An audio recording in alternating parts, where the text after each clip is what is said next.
Hello বন্ধুরা, আপনাদেরকে সবাইকে নমস্কার। আরও একটি নতুন পর্বে। এই দেখুন আমাদের কাঁদা গাছ এখন কত ফুল, প্রচুর প্রচুর ফুল ভরে। আর এই গাছটা দেখুন, সেই ঝাঙ্গা গাছ, এসে দেখেছিলাম কুড়িটা কিনেছিল। এই দেখুন কুড়ি, এই ফুলটা মানে এর সেই কুড়িটা বেরিয়ে গেছে, ফুল হবে। এই গাছটা দেখুন, এই যে ফুলটা, এই দেখুন কত ফুল।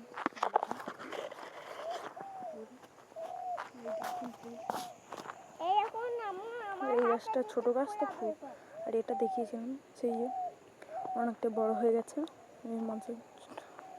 এই দেখুন আমার বোন দেখুন দাঁড়িয়ে আছে ফুলটা নিয়ে। এই দেখুন ফুলটা কি সুন্দর। এই দাদা কি হাতে পড়ে আছে দেখুন। দেখুন এই যে কত